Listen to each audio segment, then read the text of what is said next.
Ready start. महोदय, अभी आपने नगरपालिका के अध्यक्ष महोदय से सुना कि मैं इससे पहले भी कई बार त्रिचूर आ चुका हूँ। जहाँ तक मेरा ख्याल है, मैं यहाँ 25 वर्ष पहले आया था और अब जब मैं फिर आया हूँ तो यह पिछले 25 वर्ष मेरी नज़रों के सामने गुजरते दिखाई देते हैं। मैं देखता हूँ कि लंबे संघर्ष के बाद हमने कैसे आज़ादी हासिल की और उसके बाद कैसे हम और भी कठिन संघर्ष में जूझ रहे हैं। ऐसे संघर्ष में जो अपने देशवासियों के आर्थिक कल्याण और उच्च जीवन स्तर के लिए है। आर्थिक कल्याण के इस लक्ष्य से हर आदमी सहमत होगा। तब अनेक बातों में हमारा मतभेद क्यों होता है? विभिन्न पार्टियां क्यों हैं? विभिन्न पार्टियां होना अच्छा है, क्योंकि जब एक ही समस्या पर कई तरह से विचार किया जाता है तो उसके बारे में अधिक जानकारी मिलती है। सब लोगों के एक ही ढंग से विचार करने की बात पर मेरा विश्वास नहीं है। मैं चाहता हूँ कि विचारों की आज़ादी हो और उनका खुलकर आदान प्रदान हो। कभी कभी इससे हमें सच्चाई का पता चलता है।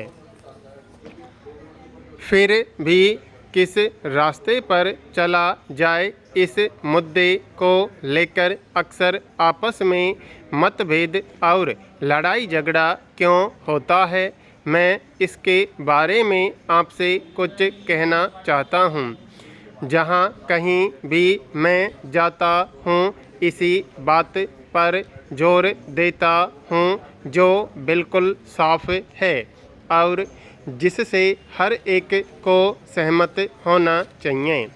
मैं भारत की एकता पर जोर देता हूँ, केवल राजनीतिक एकता पर नहीं। वह तो हमने हासिल कर ली है। उससे भी अधिक महत्वपूर्ण यानी भावात्मक एकता हमारे विचारों और दिलों का मिलन, अपने भीतर से अलगाववादी भावनाओं को ख़त्म करना। जहाँ सब लोग भारत की एकता के बारे में सहमत हैं, वहीं बहुत से लोग और कुछ पार्टियां भी ऐसे काम करती हैं जिनके परिणाम से भारत की एकता टूट सकती है। वे ऐसा क्यों करते हैं, मैं नहीं जानता। जब हम भारत के लोग एक और अपनी संस्कृति, समान उद्देश्य, मैत्री, प्यार आदि के बंधनों से बंधे हैं, दूसरी ओर दुर्भाग्यवश भारत में अलगाववादी और विघटनकारी प्रवृत्तियां छिपी हुई हैं जो कोई नई समस्या खड़े होते ही अपना सिर उठा लेती हैं। हम राज्यों के पुनर्गठन की बात करते हैं। हर हालत में हमें इस पर बात करनी चाहिए, लेकिन इतनी उत्तेजना और गुस्सा क्यों? आखिर इस अलगाववाद का क्या मतलब है? अपने साथियों के लिए आपके दिल में प्यार नहीं है, बल्कि नफ़रत है। जो लोग या राष्ट्र एक दूसरे को पसंद करते हैं, उनके आपस में नज़दीक आने में मुझे कोई आपत्ति नहीं है। लेकिन मुझे ऐसे लोगों के नज़दीक आने पर सख्त नफ़रत है जो दूसरों को नापसंद करते हैं। किसी को चोट पहुंचाने के लिए नज़दीक आना बुरी बात है। यही कारण है कि अंतर्राष्ट्रीय क्षेत्र में हम इन सैनिक गठबंधनों के खिलाफ हैं।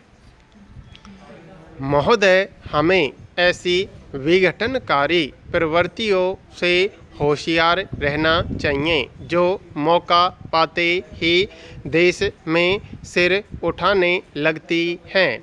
इन विघटनकारी प्रवृत्तियों में कुछ ऐसी हैं जो सांप्रदायिकता की श्रेणी में आती हैं, अर्थात किसी धर्म की आड़ में खेली जाने वाली राजनीति जिसमें एक धार्मिक वर्ग को दूसरे से नफरत करने के लिए उकसाया जाता है।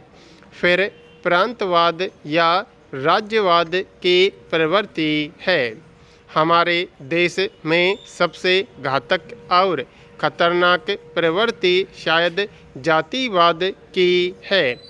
जब जाति प्रथा शुरू हुई थी तो बहुत अच्छी रही होगी, लेकिन पिछले कुछ वर्षों से इसने हमें राष्ट्रीय और सामाजिक स्तर पर कमज़ोर कर दिया है।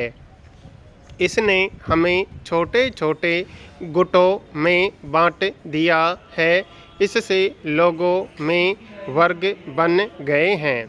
कुछ लोग अपने आप को उच्च जाति का कहते हैं तो कुछ मध्यम जाति का और कुछ निम्न जाति का, कुछ की तो कोई जाति ही नहीं है। इस तरह यह असमानता शुरू हुई जिसमें एक वर्ग दूसरे का शोषण करता है। मेरे विचार से भारत की कमजोरी और पतन का यही मुख्य कारण रहा है। इतिहास के ये सारे सबक हमारे सामने हैं।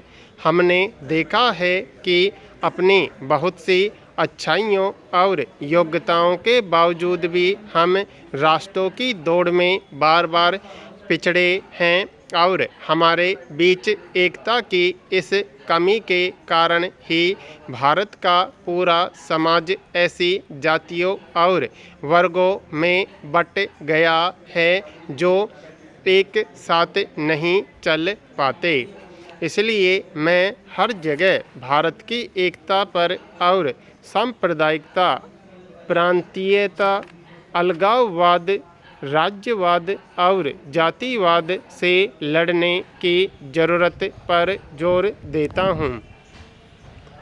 जहाँ तक मैं समझता हूँ और आशा है आप भी वैसा समझते हैं, भारत के उत्तर, दक्षिण तथा पूर्व और पश्चिम में कोई बंटवारा नहीं है। केवल एक भारत है जिसके हम सब, आप और मैं, उत्तराधिकारी हैं। यह हम सबका है। भारत का यह दक्षिणी भाग या वह त्रावणकोर कोचीन राज्य आपकी मिल्कियत नहीं है। इस पर मेरा भी उतना ही अधिकार है जितना आपका। इसी तरह हिमालय के उत्तरी राज्य हमारी मिल्कियत नहीं है, उन पर आपका भी अधिकार है। वे आपके भी उतने ही हैं जितने कि किसी अन्य भारतवासी के।